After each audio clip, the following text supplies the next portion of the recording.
guys, and welcome to my channel where I got an idea brewing and I got out some of my vintage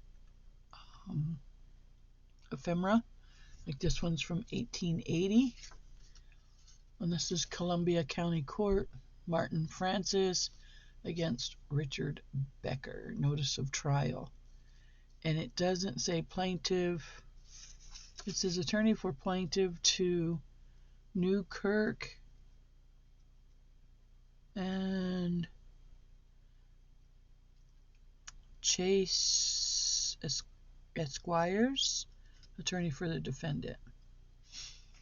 And then here's one for 1901, and this is 96 Supreme Court. Alice somebody, plaintiff, against Robert Van somebody, defendant. And this is to Brownwell and Cochran Esquires, Columbia Courthouse, Hudson someplace, I don't know. Anyhow, I thought, wow, I would be willing to bet you that these court records are public knowledge. Wouldn't it be interesting to see if I could look that up and maybe find out who did what and why, right? All right, we're going to go backwards and then we'll get into what we're doing. So basically this has vintage stuff in it. Like these are the letters from 1761 maybe? I don't know. It says 17 something 1. That to me looks like a 6. It's February 20th. And look, it's got bookworm damage. Gotta love bookworms. So anyhow, this is a letter written in French that I got from eBay, and it's signed by all these people. So I'm guessing it's some sort of a court document, and that does look like a 1761. Not too sure. I got that. I love history. And then we have some playing cards, which, you know, playing cards are okay, but I'm not an extreme fan, right? I'm just not. I kind of like to play with playing cards once in a while. Get an anchor or a hankering for an anchor. Oh, I get those too. Little bird, looks like a woodpecker, giving all the little holes. Little doggy. I'm gonna guess that's a bird of paradise. And some fancy building. And then we have this envelope from a hotel. You got a really nice paper. Pretty cool. And then we have super blue washable ink. Some picture. I did something with this picture. Now I can't remember what. Don't remember. And then these are just greeting cards. Happy birthday. I was saying, I think the first time I showed this when I got it in the package, I remember thinking, these are the greeting cards my mother used to get. And they thought they were, you know, state of the art. Look at this. This is fancy. Right? And it was just a piece of paper folded into 4. A little short because it's got that decorative edge. But yeah, they thought that these were the cat's pajamas. Can you imagine if somebody, say, from the 1900s saw one of our greeting cards from today? And I liked this one. The true friendship be what may. Be what may the skies. Like to the ivy never dies. And then it's written on, hello, Bernie, don't think I have forgot, blah, blah, blah, blah, blah. Miss Bernice Spear Horton. And this is from 1910. Pretty cool postcard. And then, I don't know what this one says. There were some races in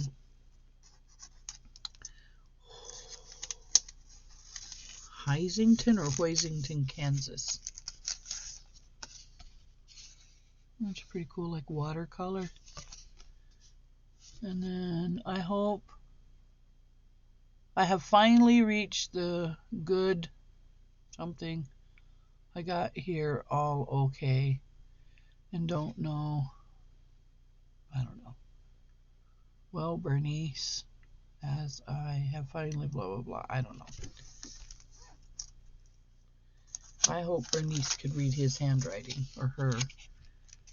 Okay, and then we have the best wishes with the little morning glories in the shoe. Love's token.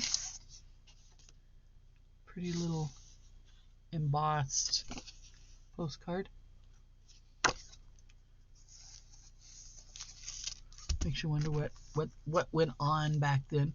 Here's another embossed one with the little birds. Happy birthday. This one was pretty, the Christmas. And then a friendly greeting. This one was pretty cool too. This one's like a photograph. Showing its age too. Kansas. Dear Bernice. Something all okay, please accept. Thanks for same. But you have another guest coming. As to the date of my birthday, we all pretty well accept colds. Haha. Suppose you're fragile. Something. This is something Sheffield, and it's fine. Love to all, and a something from whatever that person's name is. Okay, and then there were these, and I thought, I have sketchbook paper, and I was thinking if I scan these and run them through, they might make good a good copy of a postcard. Okay, and then we have best wishes, and with every good wish for a joyful Christmas. And then we come to the cabinet cards, and I've shown these before too. This one I think is the one we're going to use for my experiment though. And then here's the little girls, sisters sitting in a chair, and then glue strings. Nels Olson Bancroft something. Something. Well, there's old Nels Bancroft, or whatever his name is. Kind of looks like my son. Okay, and then here's this lady. That dress looks very comfortable. And then there's this guy. That almost looks like a rose on there. There's this gentleman. And then there's this person. I feel like that's probably a woman. And then our young lady. Either a bride or, yeah, look at her. She could also be a sister, because I think they go through different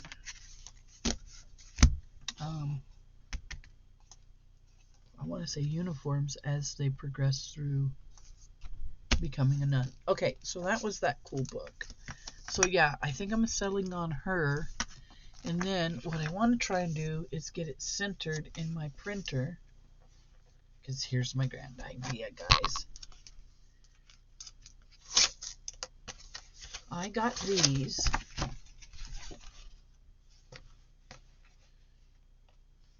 can't remember where. At a yard sale. But they're canvas. And I thought, what if we put one through the printer, because that's what they're for. They're HP. We put it through the printer. Try to get it centered, right? And then we paint over her, gesso over her, or paint her and then gesso over her. And turn her into a black and white photo, maybe. Or we just leave her as is and gesso over her. But she would become the cover to a journal. And if it works, then I'll do all of the cabinet cards this way, and then we could put doily or whatever, lace, snippets, whatever we want around her. So that was my idea. Geez, and I'm just now realizing I should have done it backwards. I should have been printing her while I was showing you the book, but that's okay. We'll come back when the printing's done. Getting a drink of coffee, guys.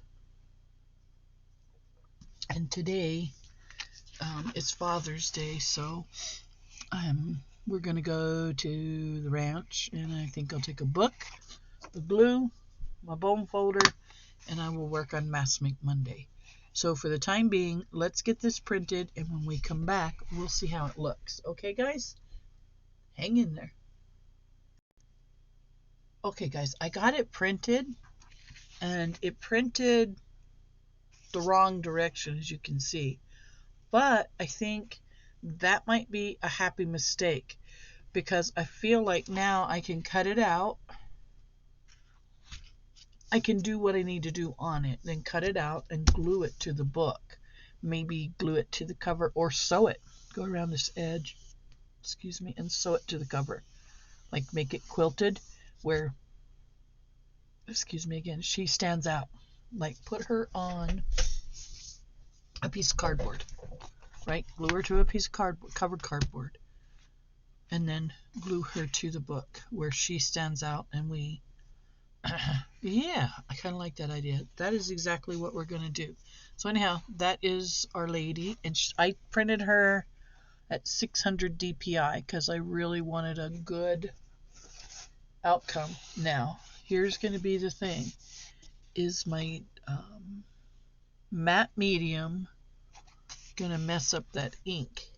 That's going to be a tough one to determine, and that's going to be coming up. So in the next section here, we're going to be putting matte medium on her, and we're going to find out together, will it or won't it mess up?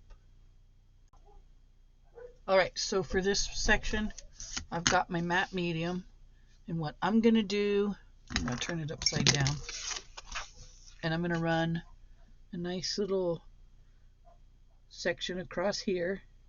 And the reason for that being is I don't want to back and forth with a paintbrush. What I want to do is I want to get it across here fast, right?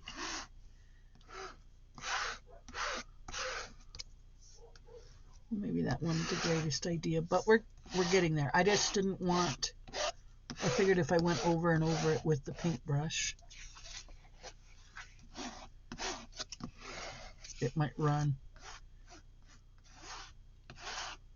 Look at that. That worked out. So we're going to let that dry. Not too much running that I can see. Yay. Yay.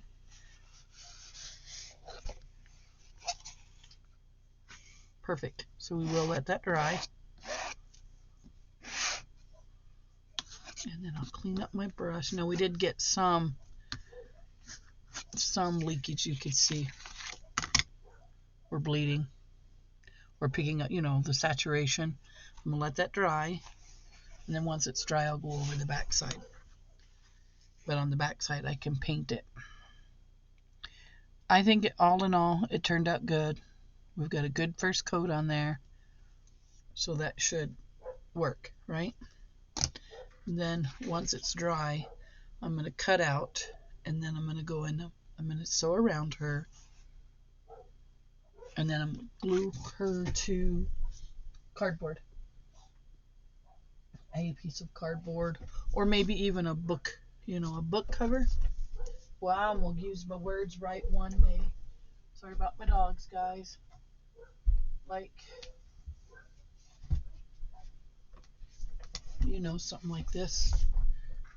That might be too big. Pretty close. But put it on there, you know, and build up. Make it at least a layered portion. That one was a little too big. But I can cut a piece of cardboard to fit. I just gotta wait for her to dry. And then in our next video, we'll do the cardboard part of it. Okay? Now, will she go on a journal in a day or 2 or 3? Maybe. But I just wanted you guys to see the technique of printing on the canvas. And now that I know it works, I can do other things, like maybe go in and do a cross stitch, right?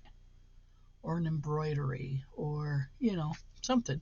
Use our imagination. All right, guys, thanks for coming along, and I'll see you in the next video.